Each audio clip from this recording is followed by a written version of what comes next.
खुदावंद के जिंदा कलाम में से गिनती की किताब उसका 13वां बाब आयत 21वीं ता 33वीं। सो वो रवाना हुए और दश्ते सैन से रहूब तक जो हमाद के रास्ता में है मुल्क को खूब देखा भाला, और वो जनूब की तरफ से होते हुए हबरून तक गए, जहाँ इन्नाक के बेटे अक्षमान और सेसी और तलमी रहते थे।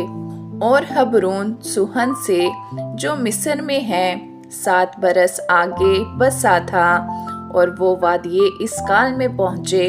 वहाँ से उन्होंने अंगूर की एक डाली काट ली जिसमें एक ही गुच्छा था, और जिसे 2 आदमी एक लाठी पर लटकाए हुए लेकर गए, और वो कुछ अनार और अंजीर भी लाए उसी गुच्छे के सबब से जिसे इस्राएलियों ने वहां से काटा था।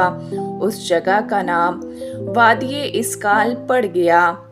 और 40 दिन के बाद वो उस मुल्क का हाल दरियाफ्त करके लौटे, और वो चले और मूसा और हारून और बनी इस्राएल की सारी जमायत के पास दश्ते फरान के कादिस में आए, और उनको और सारी जमायत को सब कैफियत सुनाई और उस मुल्क का फल उनको दिखाया।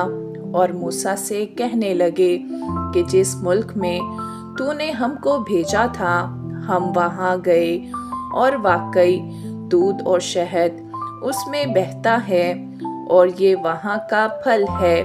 लेकिन जो लोग वहाँ बसे हुए हैं वो जोरावर हैं, और उनके शहर बड़े बड़े और फसीलदार हैं। और हमने बनी अनाक को भी वहाँ देखा। उस मुल्क के जनूबी हिस्सा में तो अमालीकी आबाद हैं, और हेती और यबूसी और अमूरी पहाड़ों पर रहते हैं, और समुंदर के साहिल पर और यरदन के किनारे किनारे किनानी बसे हुए हैं। तब कालिब ने मूसा के सामने लोगों को चुप कराया और कहा कि चलो हम एकदम जाकर उस पर कब्जा करें, क्योंकि हम इस काबिल हैं कि उस पर तसरफ कर लें। लेकिन जो और आदमी उसके साथ गए थे वो कहने लगे कि हम इस लायक नहीं हैं कि उन लोगों पर हमला करें, क्योंकि वो हमसे ज्यादा जोर आवर हैं। इन आदमियों ने बनी इस्राएल को उस मुल्क की जिसे वो देखने गए थे बुरी खबर दी, और ये कहा कि वो मुल्क जिसका हाल दरियाफ्त करने को हम उसमें से गुजरे एक ऐसा मुल्क है जो अपने बाशिंदों को खा जाता है।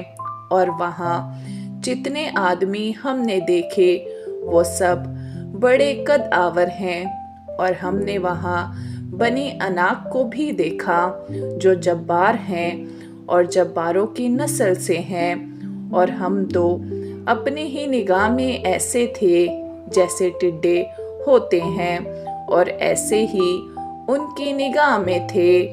आमीन।